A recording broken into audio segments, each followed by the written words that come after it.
All right, we are back, ladies and gentlemen of the Scythe community. It's been a couple weeks. We had a couple life things going on. We had a lot on our plate. Cole's fucking all over the place in China. Who knows? He like hung out with his wife's friends and blew me off one time. So there were some issues, and I'm a little salty. But we have returned. I've got Cole, Bulldog Coma. You may have seen him around the Scythe matches. He's pretty good for being so new, honestly. He's got the hang of it. Hello, Cole.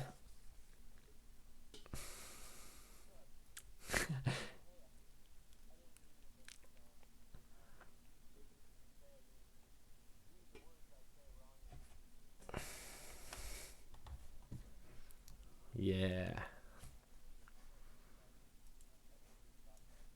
definitely. So today, the topic is going to be breaking into the 1200s, and then we'll maybe touch on like 1400 skills and 1500 skills too. So we're gonna go across it. Cole, you're about what, the 1200s now? 12. Where are you at?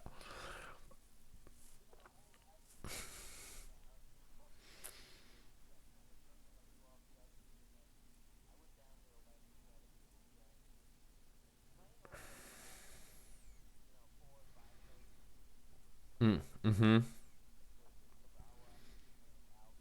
Oh yeah, you'll lose those for sure. Yes. Gotcha. Okay, cool. And I'm around like 14, 15 or so, like 1400, a little above that usually. So, I've got my challenges and the things I'm working on too, and the things that I have a good handle on too, in terms of the skill set for that. And I play just like 1v1, so like I think I can talk most about the 1v1, how to break into certain brackets of elo in 1v1 matches.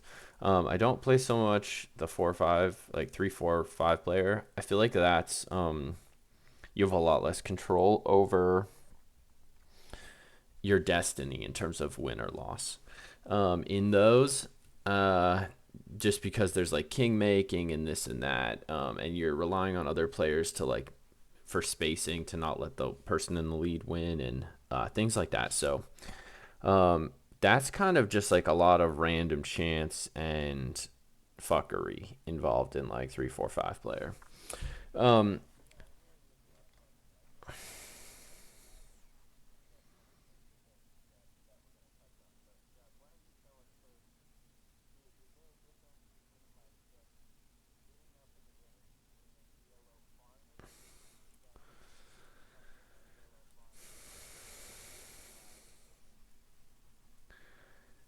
sure. Yeah. So I think I was talking to what is his name? He's a really good player. Well, I was talking to a top player, and he's like, I'm like, how is your elo so high? That's so impressive that it's over 1600. And he's like, elo farming is real. Um, and I can definitely see that. Like, I feel like you can, if you start a new account, you can really easily elo farm with like a couple wins in a row. You get like 100 points each time. But like the real concept of elo farming is like I could just play people that are like 1300 over and over again, or like 13 to 1400 over and over again. I think my elo would be significantly higher. But that doesn't mean that I'm actually a better player. I basically spend most of my games versus like BB Scythe, Meow, um, what's the other guy? Tide. These are like pretty good. These are like great players, I would say. BB Scythe is more like a master. Joy is more like a master. So that like I get beat down like I lose 3 out of 4 games usually. Uh, Maybe he's almost there. He like I've pointed out some things that I think are smart about his the way he plays certain matchups, and Joydivision has been like, no, that's like terrible to play it that way. I can only think of one in particular, but I agree. Like after he kind of explained it, or I thought about it more, like he's right. That's not the way you should play it. It's the way he plays Nordpat. He does a 3 worker Nordpat, in like a matchup versus Saxony. I've seen he did that versus me and it's just like you're way too slow. Nordpad's way too slow already, but then three worker is like you can't do anything. Um, you keep your power up really high, and you can just like keep winning fights when Saxony sends one or two at you, but um, you can't get any stars done. So I think that I see there are a couple small gaps, but I'd say definitely a great player. Uh, they know all the break points. Like, so, okay, so that's the difference between, I'll talk about breakpoints later. That's like, so the difference between elo farming and, uh, what is it? What was the other one? Just like getting your skill up.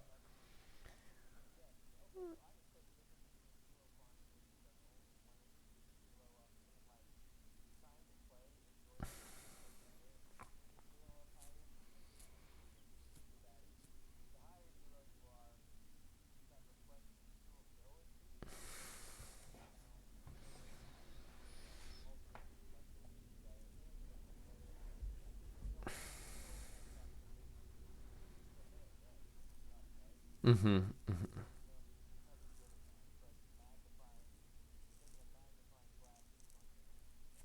Yeah, that's true. There's a huge skill gap in, yeah, when you're going like the elo skill makes a huge difference in this game. Like you can literally stomp someone with a bad matchup just based on skill. Like the skill expression in this game is super strong, which is part of the reason I like it so much. Um, let's see. I forgot my train of thought. Um, so where are we going next, Cole?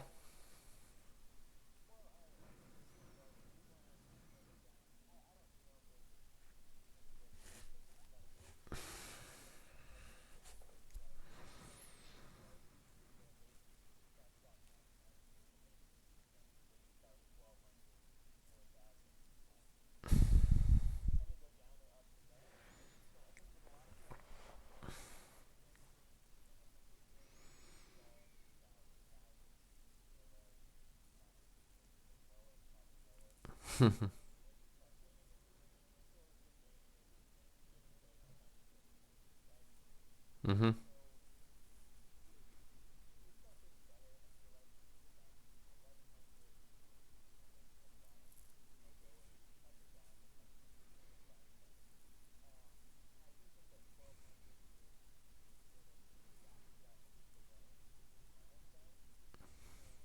Yeah.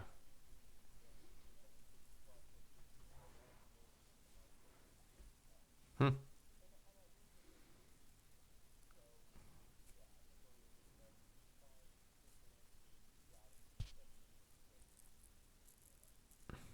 For sure. Okay, so different brackets. So like the first bracket's 1200.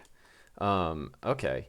So I think what 1200 signifies is like you have a good handle on the base game, probably. I think that's what 1200 shows. Like you understand the mechanics well, you have a decent concept for the game theory of it.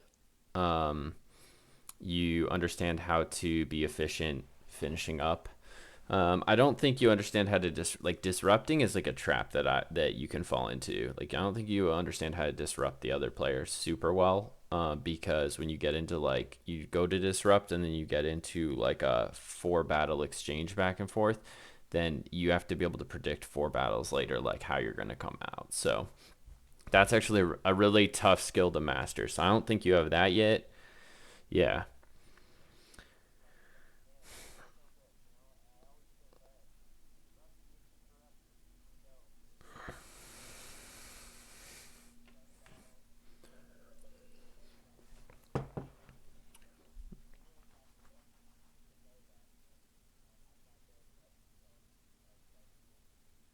That's a hard one for me to master too, versus like the really skilled opponents as well. Let's see.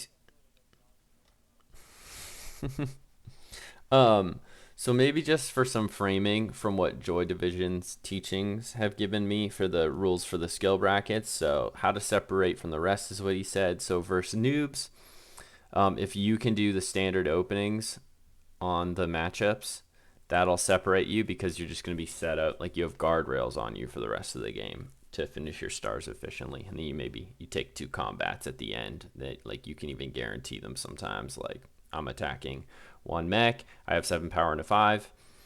They don't have scout. Like that's a guaranteed win, and then you just end on your terms. So that type of stuff can work well versus noobs. Versus experienced players, separating from the rest is having a strong mid game and like micro battle micro, and this is really hard to master. This is where like all the work is put in, and this is where I've spent months working on 1v1, and I'm still don't have it 100% down. And then versus the pros, it's innovation and masking intent. So like if you think about, it's a lot easier to mask intent when you have optionality for your stars. Like you either get the power star or you do your Saxony move, turn an objective, and win 2 battles and end the game. It's much easier to mask the intent because you do have the optionality. But masking intent on which objective you have, like not telegraphing it, that's another piece where you can do masking intent. Innovation would be maybe like flipping a matchup on its head from what people think would be done, or maybe it would just be like really clever battle micro across subsequent fights in a skirmish kind of. So those are the kind of brackets that Joy put together. So I mean, I think getting to the 1200s, I think you have a good handle on openings, standard openings, and they're standard because they're the most efficient, like all around. You try when I would try to go off script before, I would really get trapped and then just lose the game off of my opening a lot of the time, just being behind on something I needed. So, um, let me see here. Yeah, go ahead.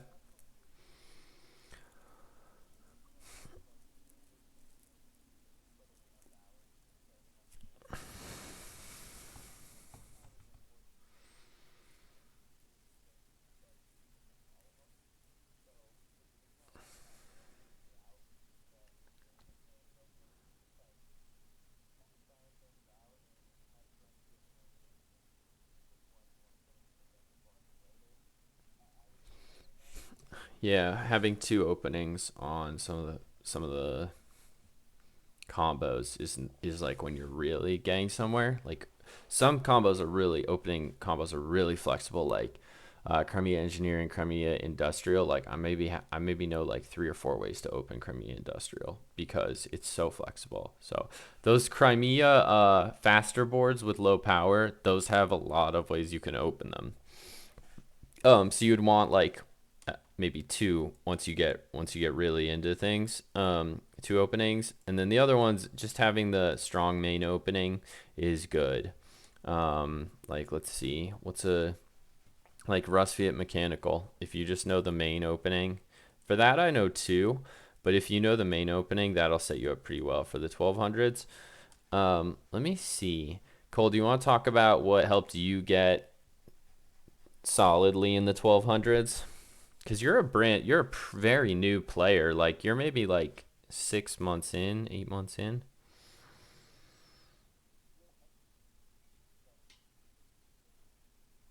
All right. Can you reset your mic? It's cutting in and out.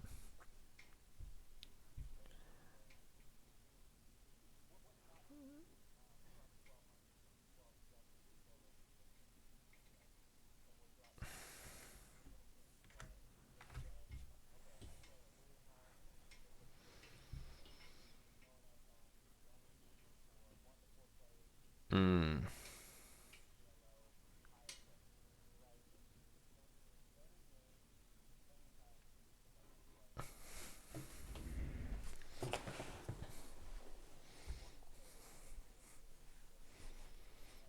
that's pretty good.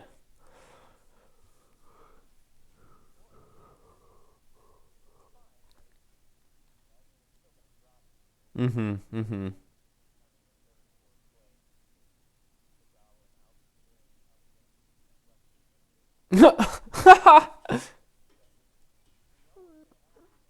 Doesn't matter how you play that, really. Yeah.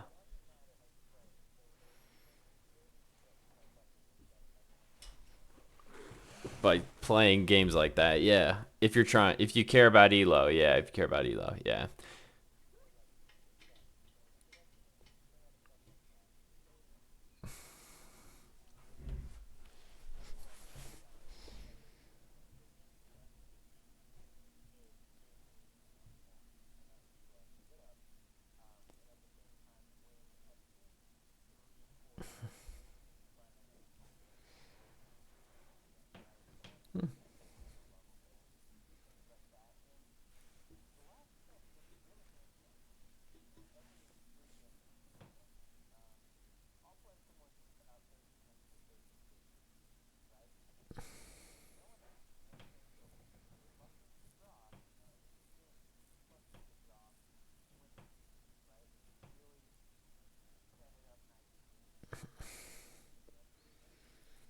Yeah, the game's in your hands. They're just waiting for you to do something that they can exploit.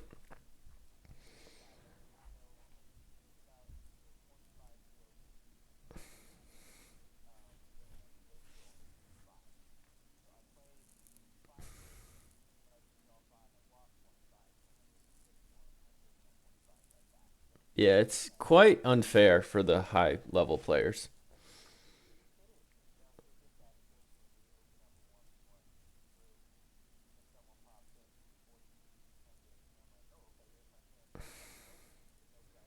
They don't want to play. Yeah, okay. These guys have been playing at 1600. They never like dodge it.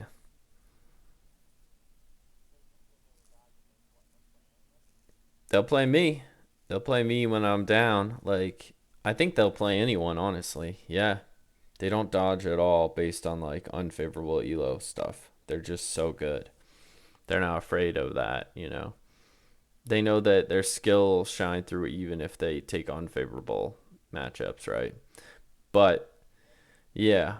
And I think yeah. I mean, if I played more favorable matchups, I'd have higher elo, but I'd rather like I think one thing I need to do, I have to control it is like instead of just I see a good player I want to play them 1v1, I have to like purposefully play some lower, like some less weak opponents so I can have more time in the driver's seat and it's like more encouraging that I like so I can maybe instead of just learning a hard lesson and losing over and over again, I need to like um teach the other person a hard lesson based on the last hard lesson I learned versus the good player. So actually like activating those learnings to excel versus like more players my level or a little below um, keeps the game pretty encouraging. Like I can feel that I'm progressing instead of just losing every time from a different mistake, or trying to patch all these mistakes in my gameplay and then like another one emerges. Like it's like a hole in a bucket. I'm trying to patch all these ones based on these learnings and then like a new one emerges each after I've got all those just barely covered. Versus these really good players.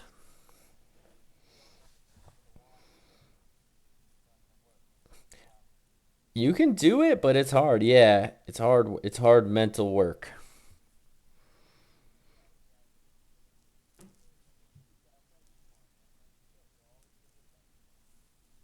Maybe. I feel like you almost beat me a couple times already. I had to pull out some crazy stuff to beat you one of the last times. I had to dive you like multiple places to get back in the game. Oh my god.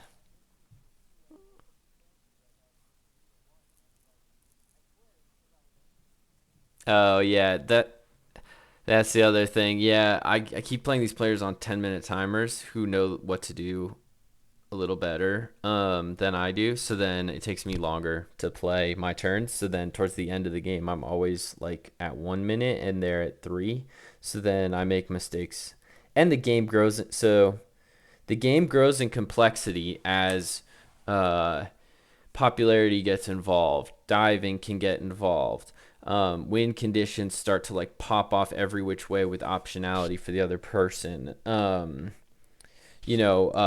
so movement patterns, they have all their mechs. You have all your mechs. The movement patterns are much more complicated to calculate the decision tree of what's possible and all the spacing. So late in the game is when you want to have actually way more time because the complexity is like, what is it? Exponentially growing throughout the game towards the late game. So that's where I'm making most of my mistakes is in the late game because I'm under pressure versus a strong opponent with less time. Um, and all the complexities in play. So that's another thing is like trying to really manage your timer, and also learn to handle the pressure. I think as best you can. Like,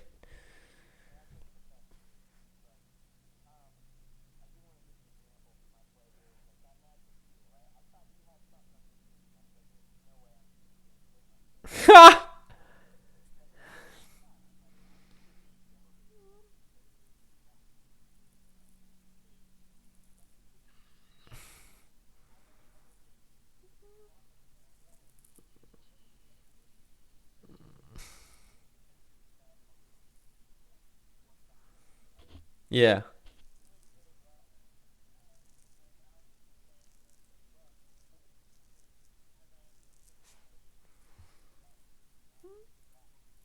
yeah,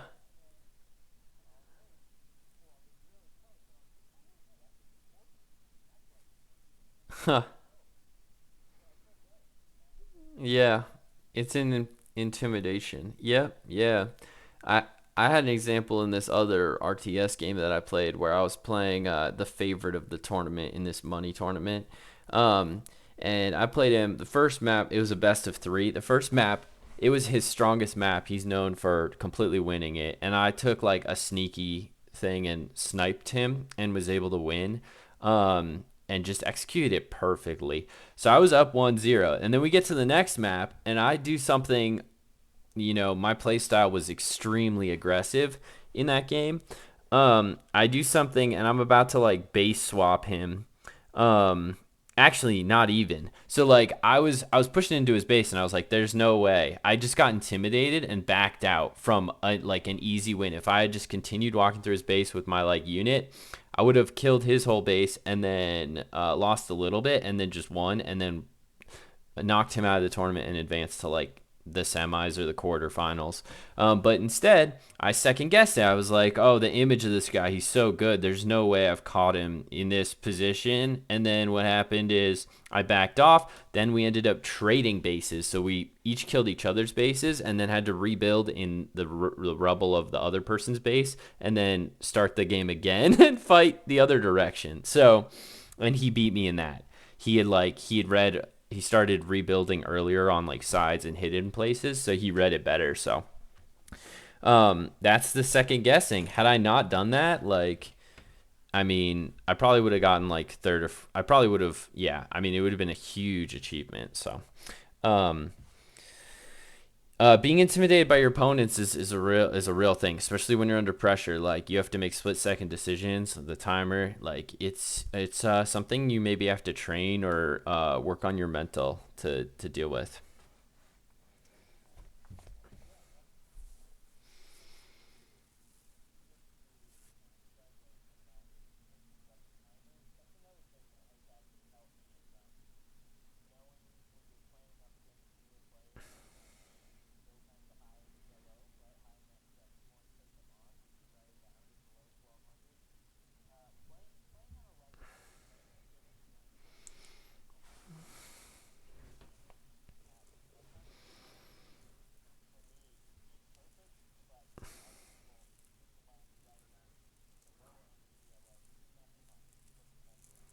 Yeah.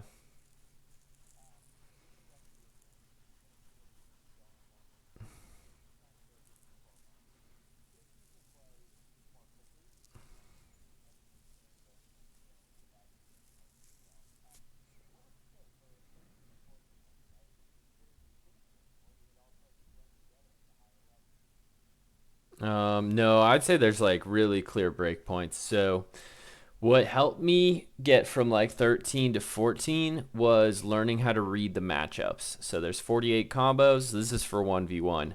and then I don't know, maybe it's like 48 to the power of 2. So how many combinations there can be. So learning to read the matchups, basically what you do is you look at the board, and you look at the faction.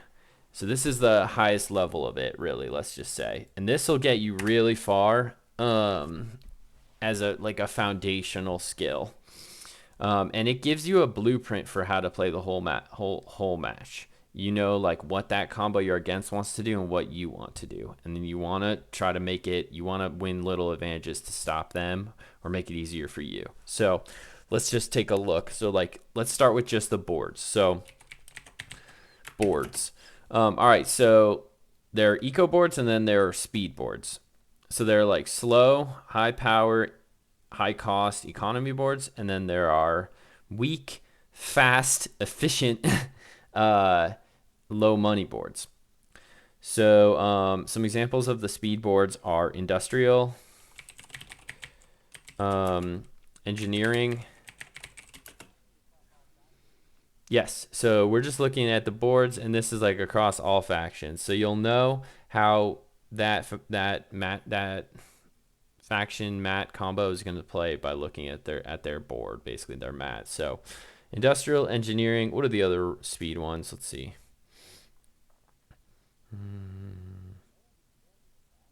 Yeah, it is. Um, you can play that really fast. Uh, like Rust Viet Engineering. Have you ever played Rust Viet Engineering or Saxony Engineering? Those are super fast. Oh, Rust Viet Engineering is actually S tier. It's extremely good. Innovative, industrial engineering. So agricultural is like hybrid. You could eco or play fast. Um, let's see. So then hybrid would be agricultural, and then I think mechanical also is hybrid. And then eco. So speed. Okay, speed. And then there's like eco would be militant, patriotic. Are there any other ones? Let's see. Agricultural, mechanical, militant, patriotic. I think that's all of them, right? What do we got? 7? Okay. Yeah, so eco is militant, patriotic. Hybrid is agricultural, mechanical, because those can be played either like speed, or they can be like kind of a speed but not as fast, or they can be played as eco with high power, high money.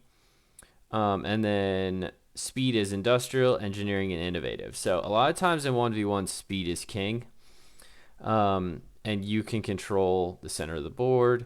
Your bottom rows are ready sooner. So then with that, you basically have like a threat to end if you can just get any battles, if they leave anything out to attack.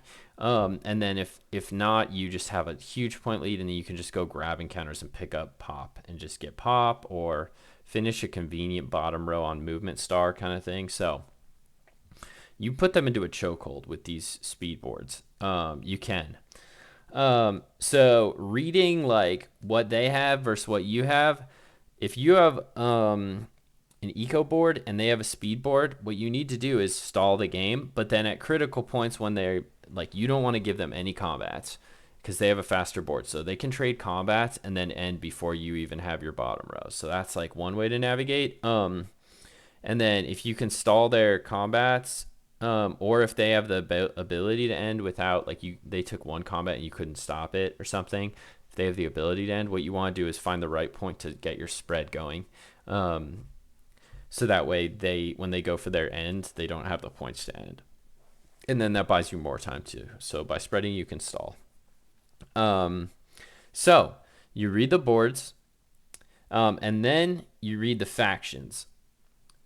So what you can do with the factions is, in 1v1, there's actually kind of faction rules of which factions beat which factions. So I'm going to talk about that a little bit.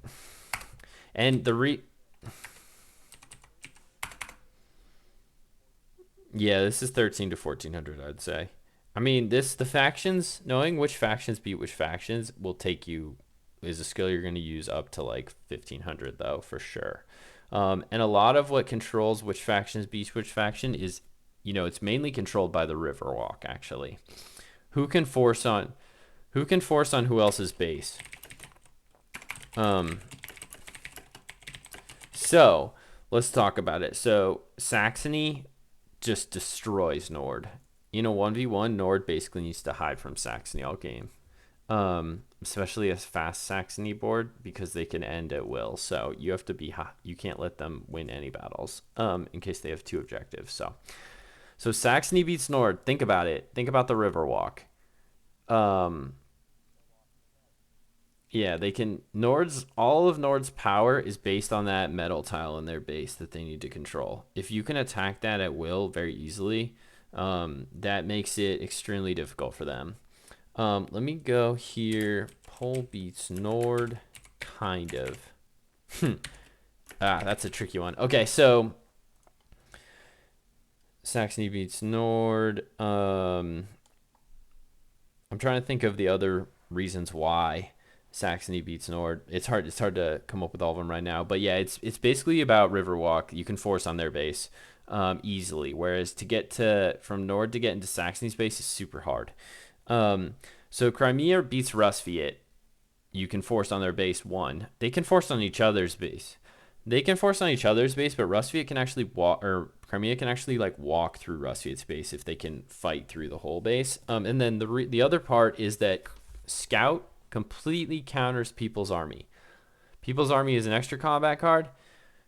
Scout takes that, so they don't have any combat card. Like they're gonna have limited combat cards. So if you play Crimea into Rusviet, you want to get as quickly as possible get into their base for the most part. You don't want to neglect a method to get enlists, or else you'll run out of military resources to keep fighting them. But you can literally fight them at will and just push your advantage of fighting over and over. Let me go. Hold on a second. Crimea beats. So I'm writing out all the ones as I'm remembering here. You can see Cole on the second page under the hybrid eco under the boards. I put factions. So if you wanna, you can grab a couple of these too if you want. So most times it's Riverwalk. So Polonia versus Rusviet. This one is the most complicated. They can both force into each other's bases like a bunch of ways. Polonia can get into Rusviet's base like two ways. Yeah, I think Polonia does have the advantage, but it in the late game, Rusviet can do this. Like there's this trap where Rusviet can, if they have a point of like a 10 coin lead, they can go anywhere on the map and step on all of Crimea or Polonia's workers and just send them home. So Rusviet can do this in the late game versus anyone. So if you can make it to the late game with Rusviet, since you can move 3 mechs every turn forever, you can literally, if you have a coin lead, just kick every single worker off the map, and they're highly mobile. So it's really good versus Polonia specifically because they're always on villages, which is where all the encounters are, and their base is like village base. So in the early game, Polonia has a big advantage. In the late game, Rusviet can beat Polonia. The only thing they can do is camaraderie. So if Polonia can get high pop and maintain some spread, or just stack a ton of resources, they can beat Rusviet by attacking and then fighting with where there's workers and not losing any popularity and keep their pop high and then end on their terms. So that's one way to do it. So that's Polonia versus Rusviet. I find one of the most interesting matchups actually, because there's different parts of the points in the game where one side's really strong and the other side's really strong, and it just keeps alternating back and forth throughout the game. Rusviet always beats Saxony. Most people know this. Saxony cannot get into Rusviet's base. They can jump straight to the factory at will whenever they want. So all completely on their terms. It's extremely hard to lose Rusviet into Sax. Saxony beats Polonia. Basically, again, Saxony can just hunt all over the map for Nord. They can also hunt all over the map for Polonia. So you basically have to hide the entire time. Polonia wants to take encounters. What you can do is, set your mechs. Polonia's basically entire thing is they're not work their workers aren't set up to have an economy like on the resources they want to produce and stuff, then that means that you can uh, you can set up your mechs within like travel distance within one move of all the encounters. So cut off a bunch of encounters if you have like an aggression advantage on them. Like if you attack, you could get stars off of it, and it's not good for them. So Sax hunts Polonia. You get into the center of the board and set up your map positioning. Crimea versus Nordic. I would say, Nordic can block Crimea in. So this one's actually pretty complicated, but I would say a lot of times if Nordic's on a slow board, Crimea beats Nord. If Nord's on a fast board, then it's a slugfest based on battle micro, um, and whatever factory card gets pulled. Polania and Nord. Polania at the beginning of the game, like this turns into a little mini game where it's first to the factory, block the other person from the factory at the same time before they can get to it. So like block the lake. Whoever does that is most likely to win this. Polania is stronger. They start with 3 combat cards and 3 power. They're stronger than Nord at the beginning. Nord will try to walk a worker out and deploy Seaworthy and block them in their lake to get to the factory, if they can, and that would make Nord stronger. They get the block. In the late game, Nord's a lot stronger with artillery. Could stop Polania from producing.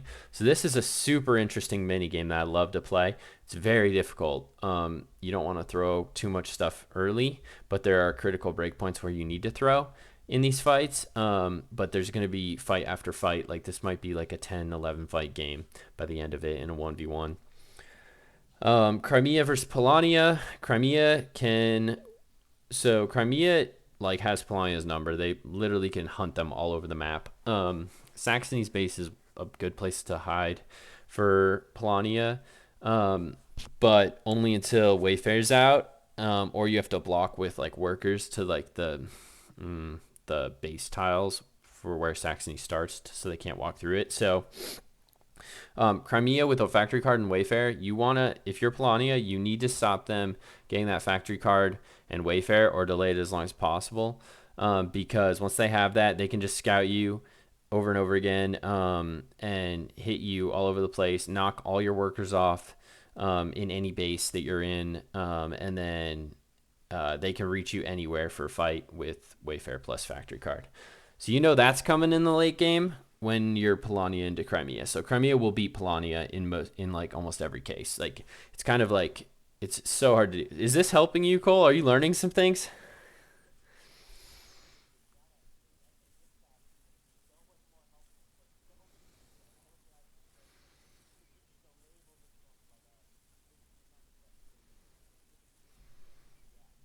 Cool. Okay. Yeah.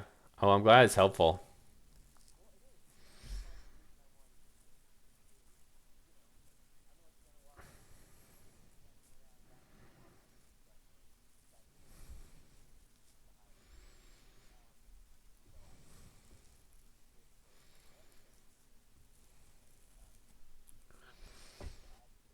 Yeah, no, that's cool. Yeah, I mean, if you go ahead.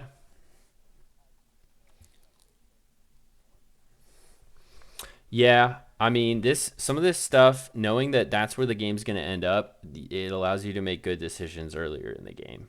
So, what makes me not 1500 and not 1600 is that in these matchups there are certain breakpoints, like a low power Polania into a Crimea.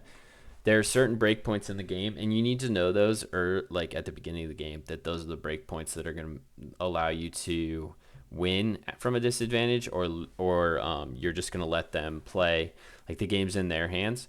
So knowing those breakpoints and then doing the optimal play around that is why I lose to Meow, I lose to Nevik, right? It's those breakpoints that they know, and I think like, oh yeah, this is an important point, but I don't realize that it's the game changing breakpoint. It's not even a star. It's like, I played a game earlier. I was at a disadvantage. Nordic agricultural versus Crimea industrial. Crimea industrial is one of the strongest. Saxony and Crimea industrial, one of this probably some of the their top tier 1v1 boards.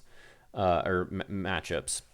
So I basically got a super good encounter and was able to get like all my enlists with only one trade and had a ton of money in power. But I mistimed when they were moving to their factory. It's actually easier for Nord. Nord has way less travel to get to the factory than Crimea. Um, Crimea had all their stars done right. I was trying to dodge and not let them take any battles, but also get some spread.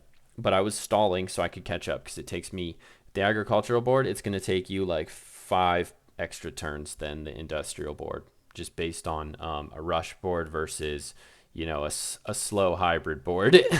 Agricultural is probably one of the slowest board. It probably is the slowest board because yeah, I think it is the slowest. It can be played more.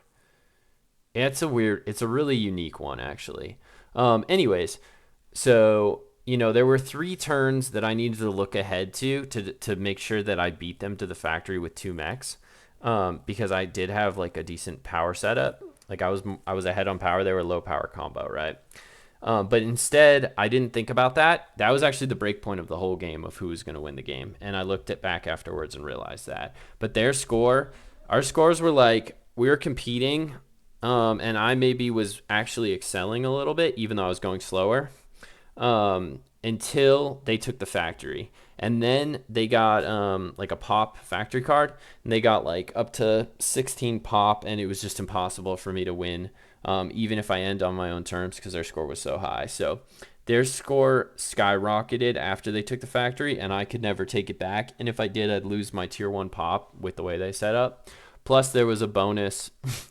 uh, like adjacent to lakes building bonus. So they built once and got like 4 or 5 extra points, I think, based on the bonus on the factory. So that unlocked a huge skyrocket of points for them, and then it stopped me. Like basically, if I could have stopped that, the idea is I would get first dibs on the factory. I could have taken the heart card, or an enlist card actually was in there that would have sped me up a lot more, for my 2 other enlists. And then what really mattered the most was just denying the factory from them.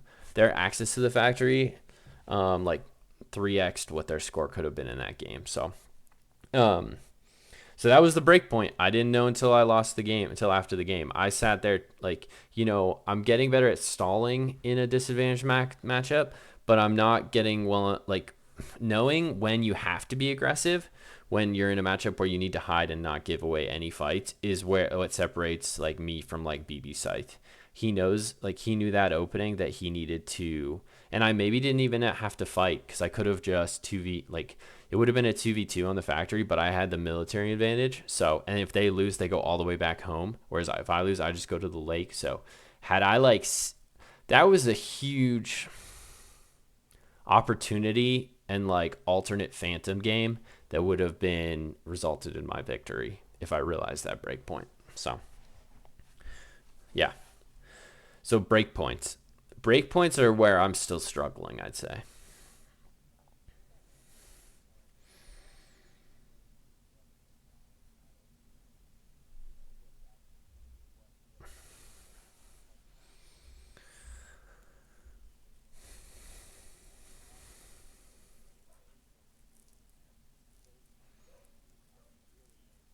It's a huge depth of knowledge, also awareness, composure, right? Yeah. And what I would say is like, I don't know. I didn't know that break point, but had I been playing, so the player I was playing was pretty good, but I'm not sure that they realized the break point either.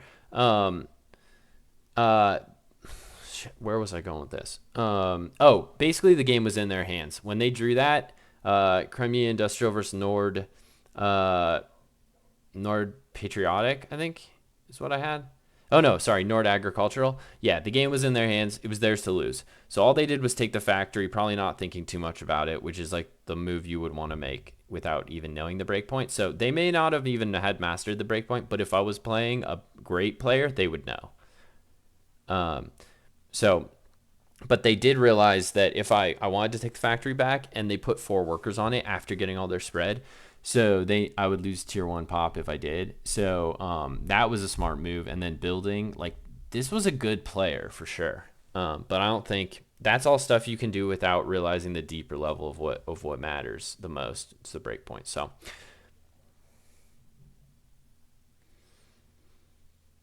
yeah, and if I can learn all the match point like matchup breakpoints and then be able to identify them and spend my time thinking leading the turn or two leading up to those breakpoints, that would propel me ahead super far.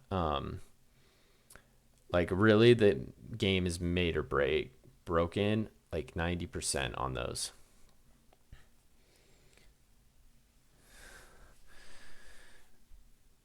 Yeah, it's knowing when to think at the right time, when to spend your timer at the right time. Go ahead.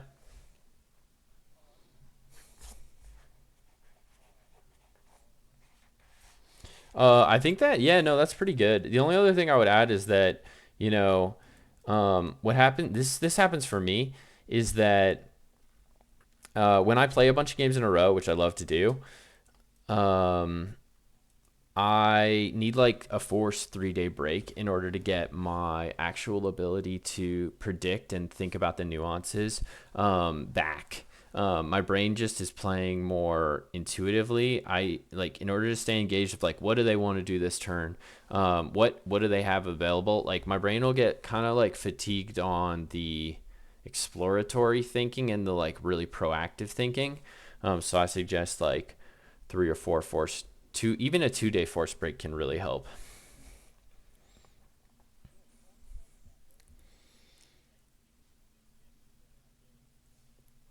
It's like night and day with what you can do. Like I take the break and then I go in like I went in like Polania uh Nord 1v1 matchup to with BB and like I was thinking 3 turns ahead way better now, and I was my the actual like thought output I had, proactive thought output for the game was like I don't know 7x what I am doing when I'm in like a fatigue state, playing more off intuition and not thinking ahead as well. So I basically will think ahead. I'll try to think ahead on the break points, but that's about it.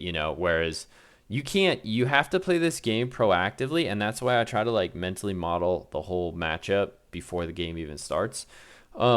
Even I'm trying to build a process where I can get around that fatigue, with the mental modeling in advance. But if you play this game like flying by the seat of your pants, you will lose every single time to a good opponent. So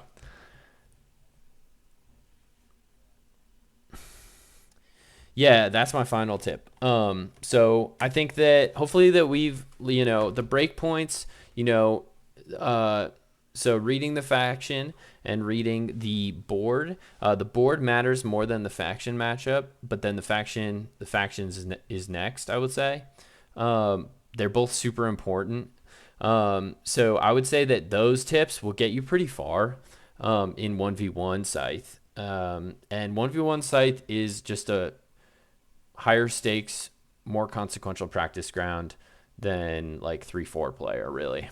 So any mistake will be punished in 1v1. Plus, you can train much more efficiently because you can play 3 games in the amount of time that it takes to play a 3 player or 4 player. So that's my recommended path for improvement. Um, so yeah, um, try these out. There's so much depth to this game that we could talk about other skills for many more episodes still. But these are some overarching, all around skills to help build, I guess, development in players.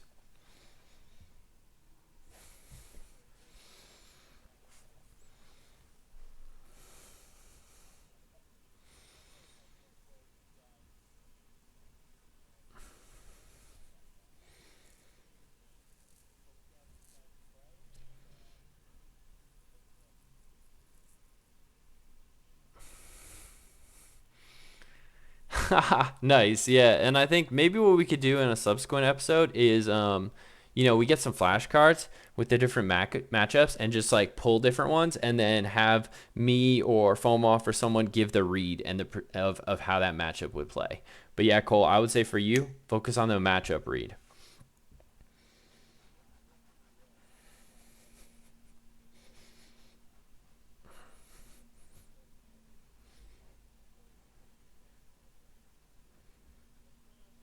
Yeah, and maybe I can get so credit to Climb. That's who I forgot to um when I was trying to when I was trying to credit him earlier. I was like, "What's the player's name?" It's a high skill player, Climb. He was the one who taught me about reading the matchups, the faction versus the board. So, if he wasn't like MIA and didn't speak English the best, he would be a great person to talk on this subject. So I'm like trying to build him up to be ready to appear as a guest on this sometime and help and contribute some content.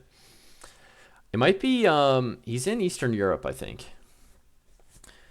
I think he's a developer. Yeah.